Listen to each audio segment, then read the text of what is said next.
अविश्वास प्रस्ताव के विरोध में अपनी बातों को रखने के लिए मैं अपनी पार्टी लोक जनशक्ति पार्टी रामविलास की तरफ से सर मैं खड़ा हुआ हूं। सर, इस सदन ने कई अविश्वास प्रस्ताव इससे पहले देखे, पर मुझे लगता है ये अपने में एक ऐसा अनोखा अविश्वास प्रस्ताव है जिसमें अविश्वास सरकार के प्रति कम बल्कि विश्वास बढ़ाना अपने इस नए गठबंधन के प्रति ज्यादा प्राथमिकता दी जा रही है। इन लोगों को इस बात को दर्शाना है कि किस तरीके से ये गठबंधन इनके साथ है, जिस गठबंधन को बनाने का ये लोग एक लंबे समय से ये लोग प्रयास कर रहे हैं। सर, ये अविश्वास प्रस्ताव पे चर्चा हो रही है। सर, यकीनन सरकार की उपलब्धियों को बताना भी जरूरी है, पर उससे पहले जिस उद्देश्य के साथ इस प्रस्ताव को यहाँ पर लाया गया है मणिपुर को लेकर, उस पर सर मैं जरूर अपनी बातों को यहाँ पर रखना चाहूंगा। सर, पिछले 3 दिन से बहस चल रही है और इन 3 दिनों में सर सिर्फ दोषारोपण ही किया गया है। सिर्फ यहाँ पर बातों को दोष लगा लगा कर बताया गया है, किसी ने भी यहाँ पर समाधान देने का प्रयास नहीं किया। सर, आरोप प्रत्यारोप की राजनीति में मणिपुर के लोग वहां बैठे सुनने का प्रयास कर रहे हैं कि हमारी बेहतरी के लिए आपने क्या किया। सर, कल गृह मंत्री जी ने इतनी खूबसूरती से तमाम पक्षों को रखा और इतनी विनम्रता से उन्होंने सारी बातों को रखा, पर उसके बावजूद सिर्फ दोषारोपण करना। सर, 90 के दशक में भी मणिपुर में इसी तरीके की परिस्थितियां थी। उस वक्त किसकी सरकार थी सर? क्या उस वक्त की सरकार ने मौजूदा सरकार को कोई इनपुट दिया? क्या उस वक्त के सरकार में बैठे लोगों ने कितनी बार इस सदन में चर्चा की? कितनी बार किन लोगों ने उस चर्चा का जवाब दिया? कल तमाम ये बातें आदरणीय गृह मंत्री जी ने रखी। सर, ये लोग गए थे मणिपुर, बहुत अच्छी बात है, जाना चाहिए ये, पर सर ये कलेक्टिव रिस्पॉन्सिबिलिटी होनी चाहिए, सेलेक्टिव रिस्पॉन्सिबिलिटी नहीं। सर, जो लोग मणिपुर गए थे यही लोग सर बिहार भी गए थे। बिहार में क्यों नहीं ये लोग गए दरभंगा? क्यों नहीं गए ये लोग अरवल? क्यों नहीं गए ये लोग मुजफ्फरपुर? अभी बछवाड़ा में सर एक छोटी सी बच्ची के साथ दुष्कर्म करके 10 साल की बच्ची, उसको तेजाब छिड़क कर उसको जलाकर मार दिया गया। उसके शरीर को अपने ही घर में 10 फीट गड्ढे में उसको दफना दिया गया।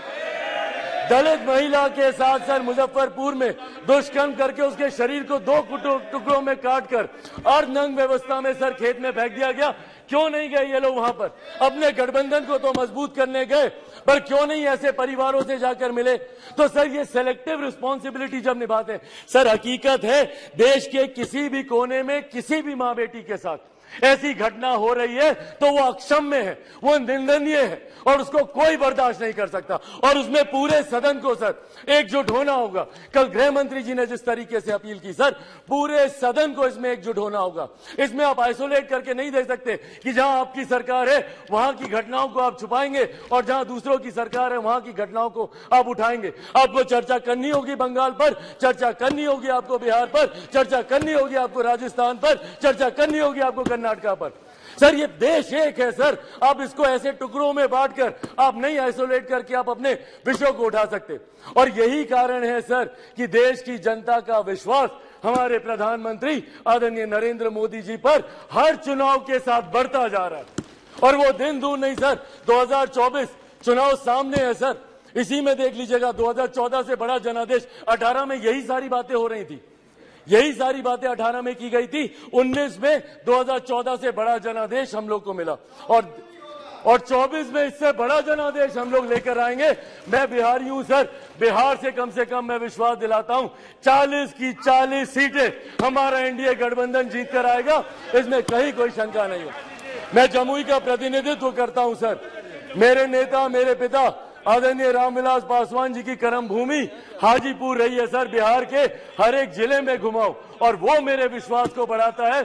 आज बिहार के युवा, देश भर के युवा सर देश को दुनिया की तीसरी सबसे बड़ी अर्थव्यवस्था बनते हुए देखना चाहते हैं। 2047 में हमारे देश को एक विकसित देश के तौर पर देखना चाहते हैं और इस सपने को कोई पूरा कर सकता है तो वो सिर्फ और सिर्फ हमारे आज के प्रधानमंत्री आदरणीय नरेंद्र मोदी जी ही पूरा कर सकते हैं। इसीलिए सर मैं अपनी पार्टी की तरफ से जहां बिल्कुल हराएंगे नीतीश जी को वैसे भी बिहार की जनता नकार चुकी है। 2020 के परिणाम दिखाते हैं, तीसरे नंबर की पार्टी बन गए, आधे से ज्यादा प्रत्याशी उनके चुनाव हार गए। तो जिनको बिहार की जनता ने रिजेक्ट कर दिया, देश की जनता उनको कैसे अपनाएगी, ये बहुत बड़ा सपना दिन में ये देख रहे हैं।